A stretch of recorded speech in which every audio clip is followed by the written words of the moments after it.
David. Well, thank you, Mr. Chairman, and thank you for introducing this hearing, which is now, as you said, under the new rules. You know, it's sort of the old school, the old rules of the new rules, the new rules of the old rules. These were rules that were here all along. And yet, here we go again. We're going to say that they're new because we like the packaging.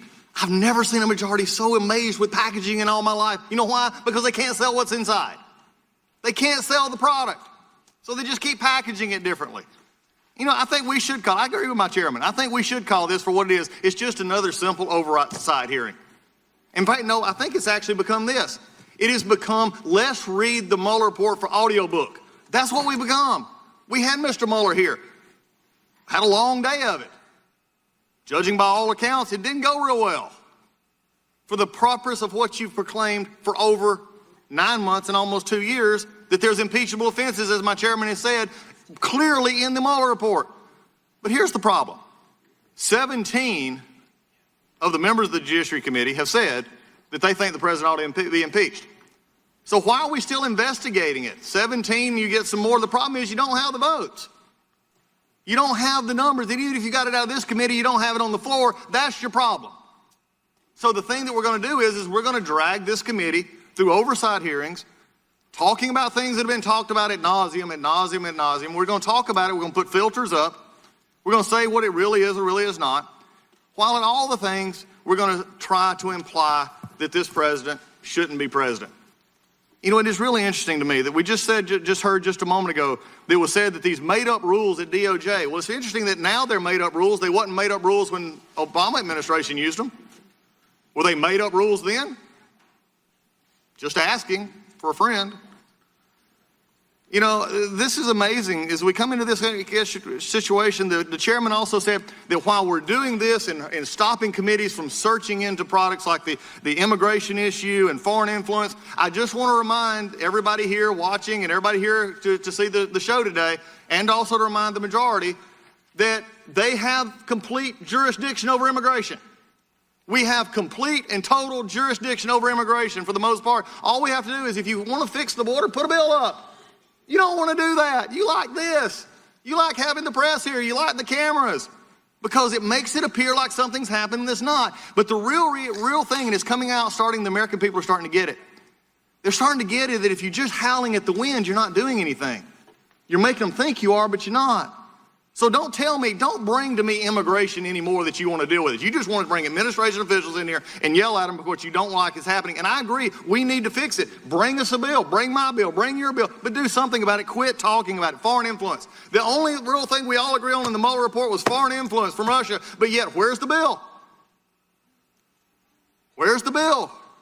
Where's Waldo? Where's the bill? We don't do anything about it. We like to talk about it because we think it makes the president look bad. Because that's the implication we've been giving for 2 years. Unfortunately, we also don't really want information in this committee either. If we did, we'd work like the Intel Committee had done. You know, we've had that issue before. They actually work with witnesses to get them to come in. Mr. Lewandowski, I believe, said he would come without a subpoena, but yet we subpoenaed him anyway. Because it looks, as I was told earlier this year, from the chairman's perspective, a subpoena is a start of a dialogue. Not according to Black's Law Dictionary, but who cares? We're just the Judiciary Committee. This is the problem we're having.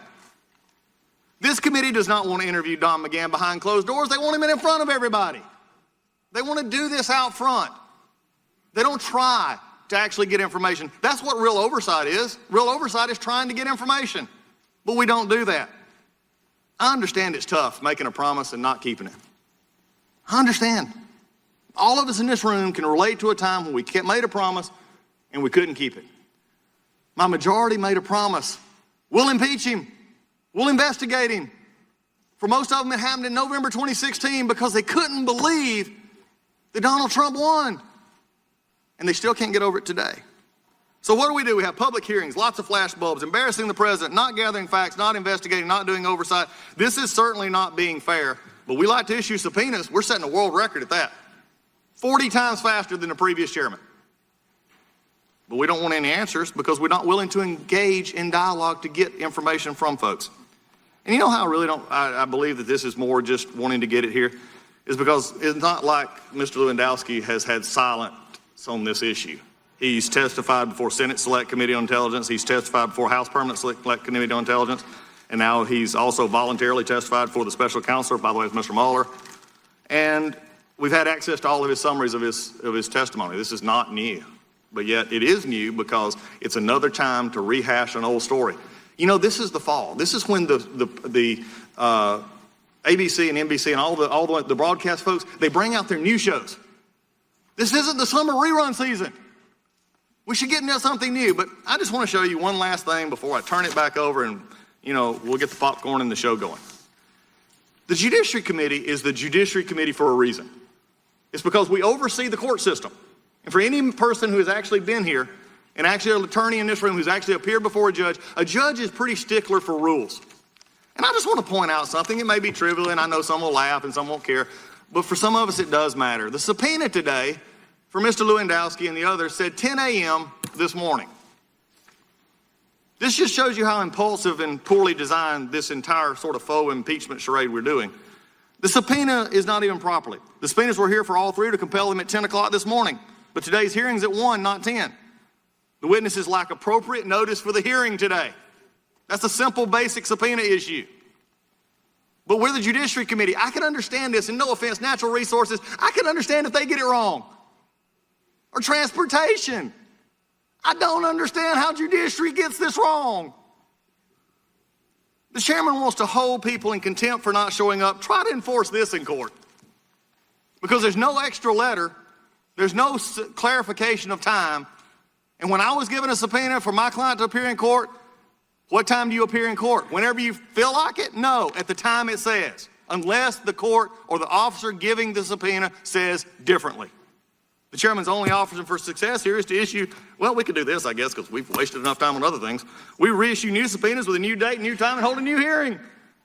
There's probably a date somewhere in October we haven't filled up with this mess somewhere. So with this, here we go. Mr. Chairman, there's so much that we could actually do together. There's so much. But as long as we don't have time, we'll continue with rerun season. Popcorn still tastes good. I don't know why we do this. Except maybe we just have maybe a deficiency of flashbulbs. I don't know. Because we just like the show. And the show is going to get even more as it goes today. Because the new rules are in effect. Oh, wait, they're not new. They're just old, but we're applying one day because we want it to look better.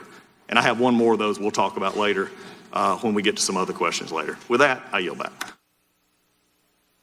Thank you, Mr. Collins. I will now introduce today's witness.